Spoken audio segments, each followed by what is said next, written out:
Part 1. Zara pressed her forehead against the cool glass window of her office and stared out at the city below.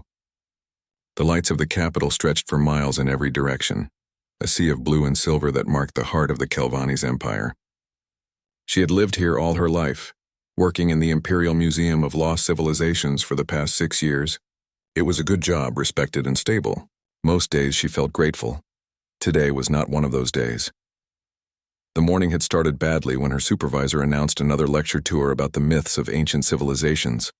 Zara would need to spend 3 months traveling to outer colonies, giving the same presentation over and over. Children would ask excited questions about legendary creatures. Adults would nod politely while checking their communication devices. Everyone wanted to hear about the great mysteries of the past. The problem was that Zara no longer believed in mysteries. She had spent years studying every scrap of evidence about supposedly lost civilizations. Every single time, the truth was simpler and more boring than the legends. Advanced technology turned out to be lucky accidents or misunderstood tools. Great battles became exaggerated border disputes. Wise leaders were just politicians with good speechwriters and humans. The Empire's favorite cautionary tale. Parents told their children stories about humans before bed. Brave warriors who never surrendered. Clever engineers who could fix anything. Loyal friends who would die for their companions. The species that defeated the terrifying Void Collective and then vanished completely, leaving only ruins and legends behind. Zara found it exhausting. The historical evidence for human existence was thin at best. A few old texts that could have been fiction, some tools that might have belonged to any number of species, ruins on dead worlds that proved nothing except that someone had built cities there once. The Empire had decided humans were real because the story was useful. It taught children about courage and sacrifice. It gave adults something to wonder about during their boring lives.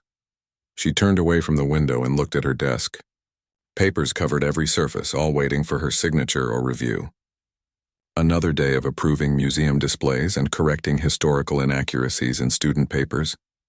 She reached for her cup of kava, the bitter Kelvani's drink that kept her alert during long afternoons, and found it empty.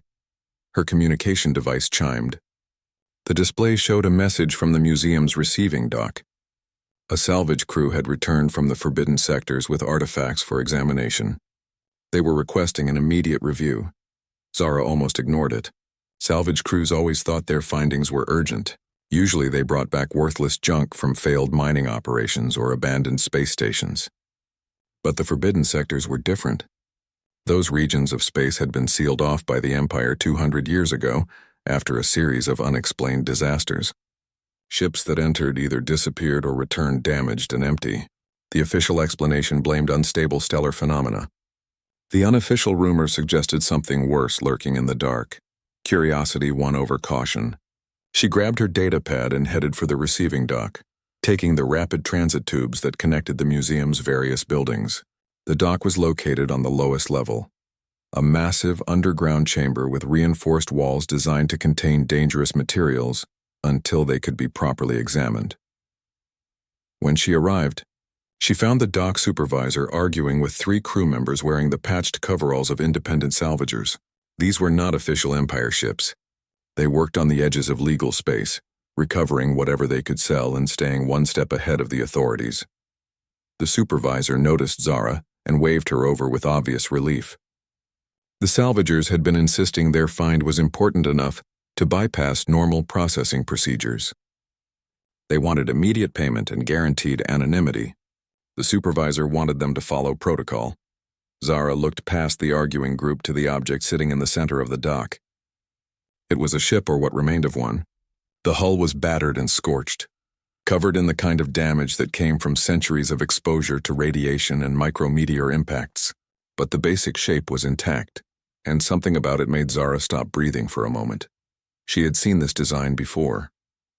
In old texts, in reconstructed diagrams, in the myths and legends that she spent her days debunking. The supervisor was still talking, but Zara had stopped listening. She walked toward the ship slowly, her data pad forgotten in her hand. The closer she got, the more certain she became. The proportions were wrong for any known Kelvanist design. The materials were crude by modern standards but showed an understanding of metallurgy that the Empire had only recently achieved.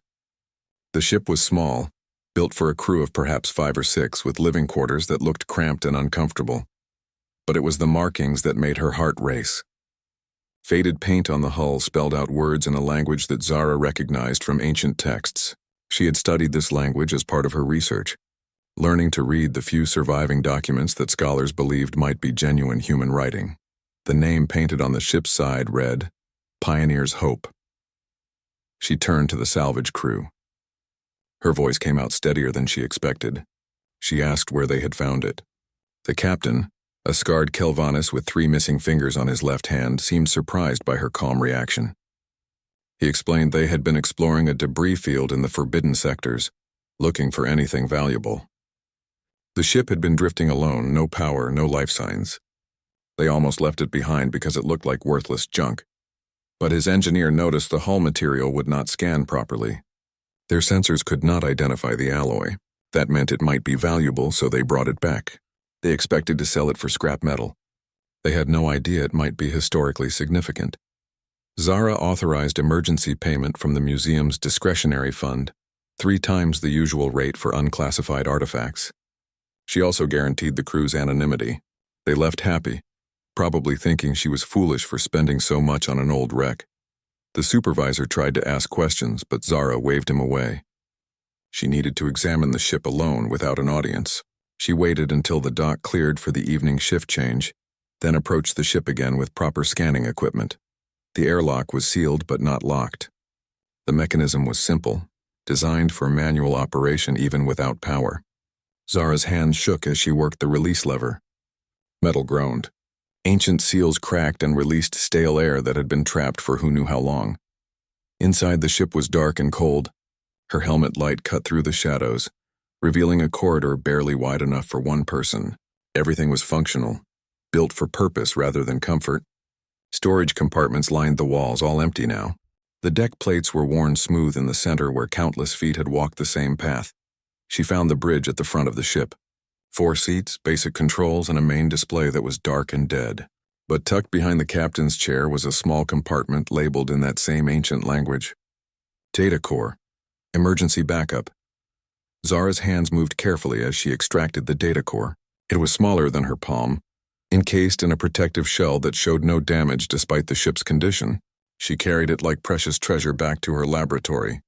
3 days later, after running every test she could think of and calling in favors from colleagues in the technical department, she finally cracked the encryption. The data core's contents appeared on her screen in streams of text and images. Ship logs, personal journals, technical manuals, navigation records, all dated just 300 years ago. Not thousands of years, not ancient history. 300 years. And the final entry in the captain's log, written by someone named Lieutenant Kate Morrison, included coordinates for a colony world, a place called New Terra. The entry said the ship was returning home after a supply run to nearby systems. It said the colony was thriving despite the harsh conditions. It said 2 million people were living there now, building a future far from the wars that had destroyed their homeworld.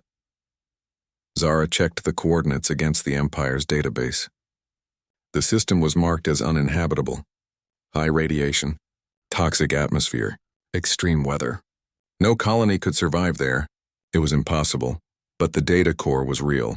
The ship was real. And according to everything she had found, humans did not deal with impossible the way other species did. They just ignored it and did what they wanted anyway.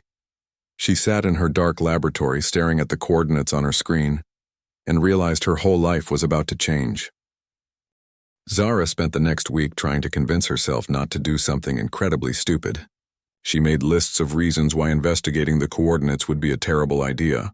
Career suicide. Possible criminal charges for unauthorized expeditions. The risk of dying in the forbidden sectors like so many ships before. The strong possibility that she was wrong and would waste months chasing a 300-year-old mistake. The lists did not help. Every night she lay awake thinking about the ship, about the data core, about a colony that might still exist on a world the Empire had written off as worthless. She had spent her entire adult life debunking legends. Now she had evidence of something real, and every instinct screamed at her to find out the truth. She could not do it alone. She needed a ship, supplies, and people she could trust. That last requirement proved the most difficult. Most of her colleagues at the museum would report her to the authorities the moment she mentioned an unauthorized expedition. The few friends she had outside work were law-abiding, citizens who would be horrified by the idea. She started with Crix, her old professor had retired 5 years ago after 40 years teaching xenoarchaeology at the Imperial University. He lived alone in a small apartment near the old quarter, surrounded by books and artifacts that the university had let him keep. Zara visited him on a cold evening when rain fell steadily outside, making the city lights blur and shimmer. Crix listened without interrupting while she explained everything. The ship, the data core, the coordinates. When she finished, he was quiet for a long time, staring into his cup of kava as if it held answers. Finally, he spoke. He said that 40 years ago, when he was a young researcher full of enthusiasm and hope, he had found evidence that humans might still exist. Old transmissions from the forbidden sectors, strange energy signatures that did not match any known technology. He had tried to organize an expedition, but the university refused funding. The Empire said it was too dangerous. His colleagues said he was chasing fairy tales. He had spent the rest of his career playing it safe, teaching approved curriculum, publishing boring papers about topics that nobody cared about. He looked at Zara with eyes that had seen too many missed opportunities. He said he was 73 years old, too old to care about his reputation anymore. If she was going to do this, he wanted to come along, 2 down. Zara needed a pilot next. She knew exactly who to ask, though the conversation would be difficult. Vale worked at the commercial spaceport, maintaining private ships for wealthy owners who rarely used them. 5 years ago, his family had fallen into debt after his father's business failed. The collectors had been threatening violence when Zara learned about it. She had emptied her savings account and paid off the debt, asking only that Vale never mention it to anyone. He had tried to pay her back. She had refused. Now she was going to call in the favor, and she hated herself for it. She found him working late in one of the maintenance bays, replacing power couplings on a sleek racing yacht. He looked surprised to see her. She rarely visited him at work. She explained what she needed. A pilot willing to take an unauthorized ship on a dangerous journey to the forbidden sectors. Someone who could handle difficult navigation and keep his mouth shut. Vale put down his tools and wiped grease from his hands. He asked if this was about the old ship she had been studying. Word traveled fast in the museum, apparently. She confirmed it. He nodded slowly. He said he owed her his family's safety and probably their lives. If she needed him, he would go. No questions asked. The guilt sat heavy in her stomach, but she accepted. The last person she needed was a medical officer. Space travel was dangerous even under the best circumstances. Going to the forbidden sectors without someone who could handle emergencies would be suicide. She put out quiet inquiries through underground networks where people discussed things the Empire frowned upon. Tess found her instead of the other way around. The medical officer showed up at Zara's apartment one evening, unannounced and uninvited. She was younger than Zara expected, barely 30, with the kind of intense curiosity that burned in her eyes like fever. She explained that she had heard about a xenoarchaeologist asking strange questions about long-range medical supplies and extended spaceflight preparations. She had also heard rumors about a salvage ship that did not match any known design. She wanted in on whatever expedition was being planned. In exchange, she would provide full medical support and keep her mouth shut about the whole thing. Zara should have been more careful. Having strangers learn about her plans was dangerous, but Tess seemed genuine, and finding another medical officer willing to risk everything would be difficult. She agreed with warnings about what they might face. Tess just grinned and said she had not gone into medicine for the safe and boring cases. Getting a ship proved surprisingly easy. Vale knew someone who had connections to a research vessel scheduled for decommissioning. For the right price and the right paperwork, the ship could disappear from official records for a few months. They filed a false flight plan claiming to investigate mineral deposits in the outer territories. Standard research mission. Nothing suspicious. The vessel was called the Survey 3. It was old, slow, and uncomfortable, but it had good engines and reliable life support. Vale spent 2 weeks going over every system, replacing parts and making modifications. Crix loaded the computer with every scrap of data about the forbidden sectors he could find. Tess stocked the medical bay with enough supplies to handle a small war. Zara handled the coordinates and navigation planning. The journey would take 6 weeks through hyperspace lanes that were poorly maintained. They would need to stop twice for refueling at automated stations. The Empire monitored those stations, but not closely. As long as their paperwork looked legitimate, they should pass inspection. The night before departure, Zara could not sleep. She sat in her apartment looking at the data she had copied from the ship's core. Captain Morrison's final log entry played on repeat. The woman's voice was calm and professional, reporting routine information about cargo and crew status. Nothing suggested she knew her ship would never make it home. Zara wondered what had happened. Engine failure, probably. Some critical system that broke down in the middle of nowhere. The crew would have sent out distress calls that nobody heard. They would have tried to repair the damage with whatever tools they had. Eventually, they would have accepted that rescue was not coming. Did they die quickly or slowly?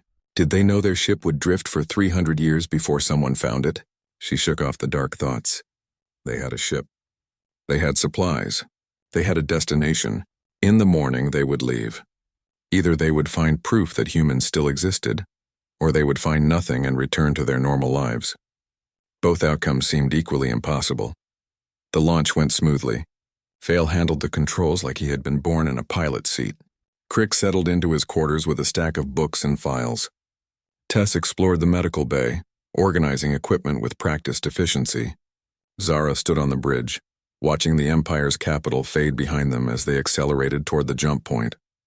The first week passed without incident. They fell into a routine. Vale flew the ship. Crix researched everything he could find about human technology and culture. Tess ran medical drills and checked their supplies constantly. Zara went over the data core's contents again and again, looking for any detail she might have missed. The second week brought their first refueling stop. The automated station scanned their identification and accepted their falsified research permits without question. They docked, refueled, and left within 3 hours. Nobody questioned them. Nobody even seemed to notice they existed. By the fourth week, Zara could see the strain showing on everyone. Vale spent longer hours on the bridge than necessary. Crix grew quiet and withdrawn. Tess checked the medical supplies multiple times per day.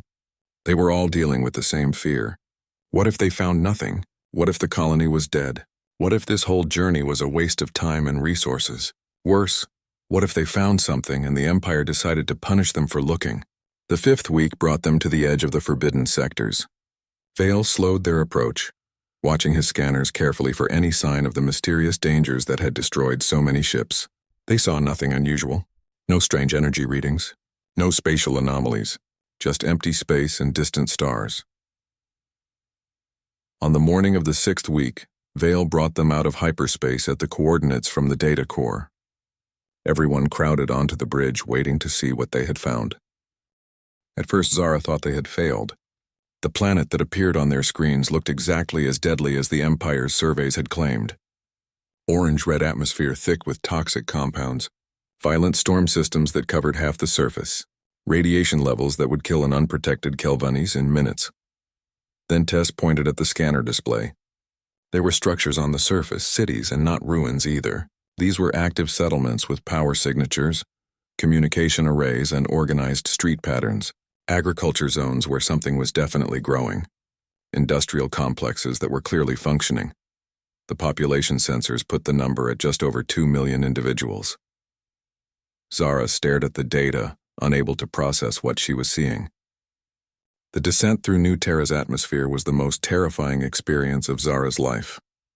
Their ship shuddered and shook as Vale fought the controls, struggling against winds that would have torn apart a lighter vessel. Orange clouds surrounded them, thick and impenetrable. The radiation warnings shrieked continuously until Tess finally shut them off. Then they broke through the lowest cloud layer and everything changed. Below them stretched a city protected by massive transparent domes that caught the filtered sunlight and made the whole settlement glow. The domes were arranged in a pattern that made sense once Zara understood what she was seeing. Each one served multiple purposes: solar collection, water purification, radiation shielding. Nothing was wasted. Everything worked together. Vale guided them toward the spaceport, following beacons that appeared on their navigation display. The landing pad was simple but well maintained. As they touched down, Zara could see people gathering near the pad's entrance. Humans. Real. Living humans waiting to meet them. Zara insisted they all wear environmental suits despite the humans' assurance that the dome had breathable atmosphere. Vale would stay with the ship in case they needed to leave quickly. Zara, Crix, and Tess would make first contact. The three of them stood in the airlock, watching the pressure equalize, and Zara wondered if she was about to make the biggest mistake of her life or the greatest discovery in Imperial history. Probably both. The outer door opened. They walked down the ramp onto solid ground. The air inside the dome smelled different from the recycled atmosphere in their ship, fresher somehow with hints of growing things and industry. The temperature was comfortable, the lighting pleasant. If Zara had not known they were on a planet that should be uninhabitable, she might have mistaken it for any Kelvani's colony world. Three humans approached from the entrance building. The one in front was a woman who stood taller than most Kelvanis, with brown hair pulled back from her face and eyes that seemed to find everything amusing. She wore practical clothes, nothing fancy, and walked with the confidence of someone who had dealt with unexpected visitors before. She stopped a few steps away and raised her hand in what Zara recognized from ancient texts as a greeting gesture. "We won't melt if you touch us, promise. Though I understand the confusion. We have been out of touch with the galaxy for a few centuries. I'm Governor Claire Hammond. These are Ryan Cooper, our chief engineer, and Dr. Nina Blake, who heads our scientific community." Zara removed her helmet slowly, then her gloves. She extended her hand the way she had seen in old recordings. Claire grasped it firmly, and the simple contact sent shock through Zara's entire body. The human's hand was warm, solid, and undeniably real. No hallucination, no myth, just flesh and bone. She managed to introduce herself and her companions. Claire's smile widened. She said they should talk somewhere more comfortable than a landing pad. She suggested her office, which had decent kava and better chairs. They had a lot to discuss. The walk through the colony was a study in practical engineering. Every building served multiple purposes. The structures that looked like simple warehouses also functioned as storm shelters and emergency housing. The parks provided recreation, but also produced oxygen and helped manage the dome's internal climate. Children played in schoolyards while learning lessons that would keep them alive in this harsh environment. People stopped to stare at the visitors, but the attention felt curious rather than hostile. Some waved. A few children followed at a distance, whispering among themselves. Zara felt like an exhibit in her own museum, except the roles were reversed. She was the strange creature now, the outsider visiting a world she did not understand. Claire's office was located in a building that housed the colony's administrative functions. The room was small and crowded with papers, data pads, and what looked like centuries of accumulated clutter. The walls held pictures of Earth, a blue and green world that existed now only in memory. Claire noticed Zara staring at them. "That was home," she said quietly. "Before the Void Collective, before everything changed. We keep the pictures as reminders of what we're trying to rebuild out here." She gestured for them to sit, then poured hot kava from a pot that had been keeping warm on a heating plate. The kava was stronger than the Kelvani's version, but not unpleasant. Zara held the cup in both hands and tried to organize the 1,000 questions racing through her mind. Crix spoke first. He asked the question that mattered most. "What happened? The legends say humans defeated the Void Collective and then disappeared. What is the truth?" Claire exchanged glances with Ryan and Nina. They all wore the same expression, something between sadness and pride. She began explaining. 340 years ago, humanity had been a mid-level civilization. Not the strongest, not the most advanced. But when the Void Collective appeared, humans joined the coalition of species trying to stop them. The war lasted 20 years. Billions died across dozens of worlds. The Void Collective's technology was centuries ahead of anything the coalition had. But humans had one advantage. They refused to quit. When logic said retreat, they advanced. When strategy said sacrifice worlds to buy time, they defended every planet like it was their own homeworld. They took losses that would have broken any other species and kept fighting. Eventually, they found the Void Collective's weakness. A central command network that controlled their entire fleet. Destroying it would shut down their forces but required someone to deliver a weapon directly into the heart of enemy territory. A suicide mission. Humanity volunteered. The mission succeeded. The Void Collective collapsed. The war ended. But Earth was left uninhabitable from the retaliation strike. Human survivors scattered to colony worlds across the galaxy. Without a homeworld or central government, they lost their voice in galactic politics. Individual colonies were too small to matter. Ryan took over the story. He explained that humans adapted the way they always had. They found worlds nobody else wanted. Places too harsh, too remote, too dangerous for conventional colonization. They built settlements in environments that would kill most species. They traded occasionally with passing ships but never advertised their presence. Over the centuries, the galaxy forgot. Some species remembered humans as legends. Others erased them from history entirely. It was easier than admitting that the creatures who saved everyone had been abandoned and forgotten. Tess asked why they had not tried to make contact. Claire's answer was simple: pride and practicality. The galaxy had made it clear that humans were not wanted or needed anymore. Fine. Humans would build their own future. They would survive without anyone's help. They would prove that they did not need validation from civilizations that had written them off as extinct or irrelevant. And it worked. New Terra thrived. Other colonies thrived. They developed new technologies for surviving impossible environments. They built trade networks among themselves. They raised children who would never see Earth but carried its memory in their hearts. Nina added that they had always known someone would find them eventually. Ships passed through nearby systems occasionally. They left traces of their existence for anyone paying attention. They just needed the right person to look. Someone curious enough to investigate. Someone brave enough to cross the galaxy chasing a myth. She looked directly at Zara when she said it. Zara felt the weight of that gaze. These people had waited centuries for this moment.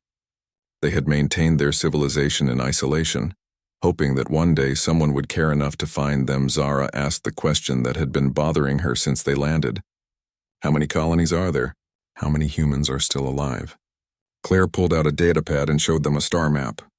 Red dots marked human settlements. There were 47 in this sector alone. Each colony maintained contact with the others through slow but reliable communication networks. They estimated the total human population across all known colonies at roughly 800 million. 800 million people living on worlds the Empire considered worthless or impossible to colonize. 800 million survivors of a war that the galaxy had forgotten. 800 million humans who had been written off as extinct myths. Crix laughed, the sound carrying decades of vindication. He had been right all along. Humans existed. They were thriving. And he had lived long enough to meet them. Claire refilled everyone's kava cups. She said they should stay for a while. Learn about New Terra, meet the colonists, see how humans really lived. When they returned to the Empire, they would need to tell the complete story, not just the headlines. They would need to make the galaxy understand that humans were not myths or monsters or fairy tales, just people trying to survive and build good lives in difficult circumstances. Zara agreed. She had crossed the galaxy to find the truth. Now she needed to understand it completely before taking it back home. Besides, she thought, looking at Claire's warm smile and Nina's curious expression, there was something about humans that made you want to stay. Something that made impossible situations feel manageable. Something that turned strangers into friends faster than logic allowed. Maybe that was the real human advantage. Not technology or stubbornness or military skill. Just the simple ability to make everyone around them believe that things would work out somehow, even when all evidence suggested otherwise. Zara spent 3 weeks on New Terra, and every single day challenged everything she thought she knew about survival, adaptation, and the limits of what was possible. The humans gave her and her team complete access to the colony. No restricted areas, no forbidden questions. They seemed genuinely happy to share their world with outsiders. The first thing that struck her was how normal everything seemed. She had expected a military outpost, grim and functional. Instead, she found a real community. Children attended schools. Adults worked jobs. Families gathered for meals. People complained about the weather and gossiped about their neighbors and fell in love and argued about politics. The only difference was that everyone here could do things that would terrify most Kelvanis. On her third day, she watched a construction crew repair a damaged section of dome during a radiation storm. The storm was severe enough that Zara's suit alarms would not stop screaming until she disabled them. The human workers wore basic protection suits, nothing special, and went about their repairs with calm efficiency. They knew exactly when to work and when to take shelter. They completed the repairs in 4 hours. Ryan explained it later over dinner. Humans were not immune to radiation. They just understood it better than most species. They knew their limits. They had developed suits that maximized protection while allowing freedom of movement. Most importantly, they trained constantly. Every colonist learned emergency repair procedures before their 10th birthday. Practice made the impossible routine. Zara visited a school the following week. The children ranged from 5 to 15 years old, all learning in the same building. The curriculum was split between standard academic subjects and practical survival skills. 10-year-olds could calculate orbital mechanics and perform basic surgery. Teenagers understood power systems well enough to rewire critical infrastructure during emergencies. The teacher, a woman named Lisa Green, explained their philosophy. On New Terra, ignorance could kill you. Every child needed to understand the systems that kept them alive. But they also needed art, music, literature, and history. They needed to know where they came from and why survival mattered. Knowledge without purpose was empty. Purpose without knowledge was dangerous. The children asked Zara questions about the Empire, about other species, about what life was like on worlds with breathable atmospheres and normal gravity.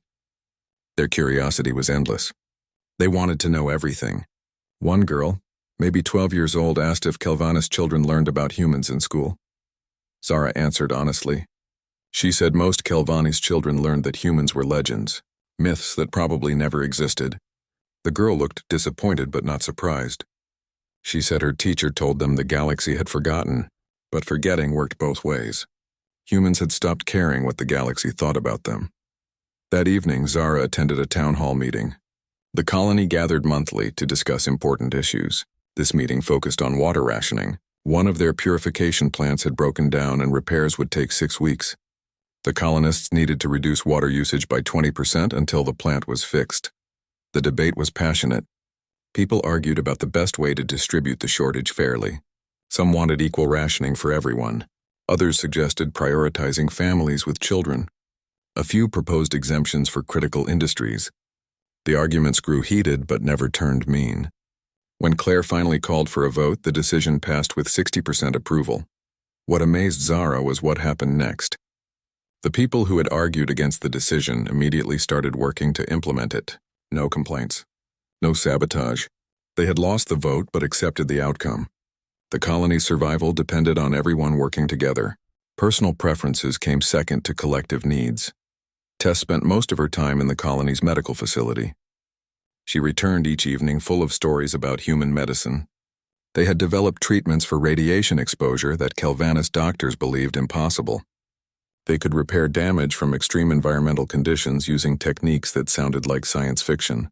Their medical technology was not more advanced than Empire standards. They had just gotten very, very good at fixing specific problems that humans encountered regularly. Crix disappeared into the colony's archives for days at a time. He emerged with datapads full of historical records, technical specifications, and cultural documentation. He looked younger than he had in years, energized by access to information he had dreamed about his entire career. He told Zara that human written records were remarkably detailed. They documented everything, successes and failures, victories and disasters. They believed strongly in learning from history. Vale stayed mostly with the ship but occasionally ventured into the colony. He became friends with the spaceport's maintenance crew, trading stories about ships and flying. They taught him modifications that would make the Survey 3 more efficient. He taught them Kelvanis navigation techniques. By the end of the first week, they were inviting him to family dinners. On her 15th evening on New Terra, Zara sat with Nina in the colony's small observation dome. The dome was located at the highest point in the settlement, offering views of the harsh landscape beyond the protective barriers. The planet's twin moons rose through orange clouds, casting strange shadows across the volcanic plains. Nina brought hot tea this time instead of kava. They sat in comfortable silence for a while, watching the moons climb higher. Finally, Nina spoke. She asked if Zara had figured out what made humans special yet. Zara admitted she had theories, but no clear answers. Nina smiled. She said that was fair. Humans themselves argued about it constantly, but she offered her perspective. Humans were not stronger than other species. Not smarter, not more advanced, but they had one trait that seemed almost genetic. They refused to accept that something was impossible. When the universe said no, humans said, "Watch me." When logic demanded retreat, they doubled down. When every rational calculation said to quit, they kept going just to see what would happen. It was irrational. It was frustrating. It was beautiful in its own stubborn way. Nina continued. She said humans were also ridiculously social. They made friends with everyone. They adopted alien species like stray animals. They formed bonds that should not work on paper but somehow did. They were persistence predators, not just of prey but of problems. They did not stop until they found a solution or created one from nothing. She pointed at the colony below them. 2 million people living on a world that should be impossible to colonize. They had built a thriving civilization in an environment that would kill most species in minutes. They had children who had never seen a normal sky but could operate complex machinery in their sleep. They had created art and music and literature while fighting daily just to survive. That was the human advantage. Not technology, not biology. Just sheer stubborn refusal to give up combined with an ability to make everyone around them believe that somehow, against all odds, things would work out. Zara thought about everything she had seen. The construction workers in the radiation storm. The children learning emergency procedures alongside mathematics. The town hall meeting where people argued passionately and then accepted defeat gracefully. The medical treatments that defied conventional wisdom.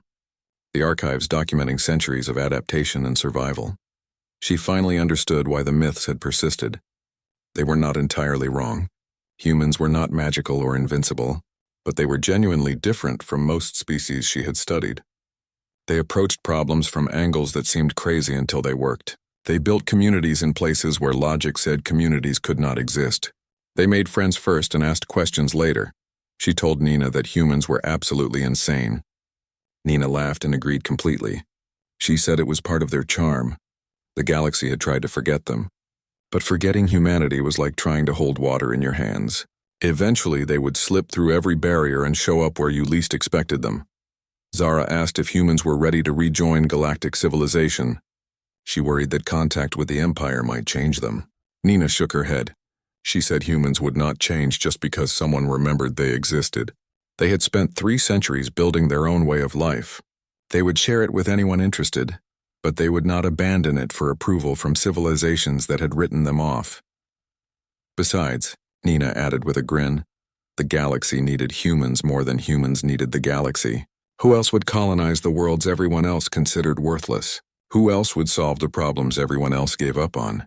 Who else would look at impossible situations and say, yes, that sounds fun, let me try?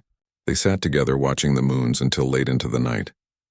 Zara thought about the journey home, about presenting her findings to the Imperial Council, about watching the Empire's carefully constructed historical narrative fall apart, about 47 human colonies preparing to reveal themselves once the first announcement went public. The galaxy was about to change. Humans were coming back, and nothing would ever be quite the same again. The night before they were scheduled to depart, Claire invited Zara to her office for a private conversation. The other colonists were throwing a farewell party in the main commons, music and laughter echoing through the dome. But Claire had something important to discuss, and she wanted no audience. Zara found the governor's office in the same organized chaos as her first visit. Pictures of Earth still hung on the walls alongside children's drawings and pressed flowers from the colony's gardens. Claire was standing by the window looking out at the city lights. She did not turn around when Zara entered. Claire spoke quietly. She said that Zara was going to tell the Empire about them. It was not a question, she knew. The discovery was too important to keep secret. Humanity's existence would reshape galactic politics. The technology they had developed would advance Empire science by decades. The historical truth would challenge everything the Kelvanis believed about themselves. Zara confirmed it. She had to report what she found. The Empire needed to know. The galaxy needed to know. Keeping this secret would be wrong. She waited for Claire to argue or express concern. Instead, the governor finally turned around with a calm smile. Claire said they knew this would happen. They had been waiting for it. Actually, they had been preparing for it for decades. They just needed the right person to find them. Someone who would see humans as people instead of myths or threats. Someone like Zara. She pulled out a data crystal and placed it on her desk. The crystal contained coordinates for every human colony in this sector, and several adjacent ones, contact protocols, technical specifications for their survival technologies, historical records of the war with the Void Collective, medical advances, cultural documentation, everything the Empire would need to understand humanity properly. Claire explained that 47 colonies in this sector alone had been maintaining communication networks for centuries. When Zara announced New Terra's existence, those colonies would reveal themselves too. Hundreds more existed throughout the galaxy. They had all agreed to wait for the signal. Now it was time. Humanity was coming back to the galactic stage, not as conquerors or saviors, just as themselves. And Zara would be the bridge between humans and the Empire that had forgotten them. The weight of that responsibility settled on Zara's shoulders. She took the data crystal carefully. She asked if humans were really ready for this. Contact with the Empire would change everything. Isolation had protected them for centuries. Opening themselves to scrutiny carried enormous risks. Claire sat down and gestured for Zara to do the same. She said that isolation had served its purpose. It let humans rebuild without interference. It gave them time to develop their own path forward. But isolation was never meant to be permanent. Humans were social creatures. They needed connections with others. They had things to offer the galaxy and things to learn from it. Besides, she added with characteristic humor, staying hidden was getting boring. 3 centuries was long enough to sulk about being forgotten. They talked for hours about what would come next, the practical details of first contact on a massive scale, the political complications, the economic opportunities, the cultural exchanges, the inevitable conflicts and misunderstandings. Claire had clearly spent years thinking through every scenario. She had plans and backup plans and contingencies for the contingencies. Finally, near midnight, Claire walked Zara back to the Commons where the farewell party was still going strong. Crix was deep in conversation with a group of historians, all of them gesturing excitedly. Tess was teaching colonists a Kelvanis drinking song. Vale was laughing at something Ryan had said. For people from completely different civilizations, they had become friends remarkably quickly. That was the human effect, Zara thought. They made connection easy. They made strangers feel welcome. They built communities wherever they went. The journey back to Kelvanis Prime took another 6 weeks. Zara spent most of that time organizing her findings and preparing her presentation. The data crystal from Claire provided more information than she could possibly present in one report. She would need to prioritize, focus on the most important facts, make the Imperial Council understand what this discovery meant. She practiced her speech hundreds of times. Crix offered suggestions and corrections. Tess helped organize the medical data. Vale made sure they had backup copies of everything in case something went wrong. They all knew they were about to shake the foundations of everything the Empire believed about history and humanity. The Imperial Council's reaction was exactly what Zara expected. The 12 council members sat in their formal robes in the ancient chamber, where decisions affecting 47 star systems were made. She presented her findings clearly and without emotion. The ship, the data core, the journey to New Terra, the living colony of 2 million humans, the network of colonies throughout the galaxy. Shock came first. Several council members insisted she must be mistaken. Humans were extinct. Everyone knew that. The evidence must be contaminated or misinterpreted. She showed them video recordings of New Terra. She played audio of her conversations with Claire. She presented technical analysis of human technology that clearly came from a different development path than Kelvanis engineering. Denial followed shock. If humans existed, why had they remained hidden? Why had no one found them before?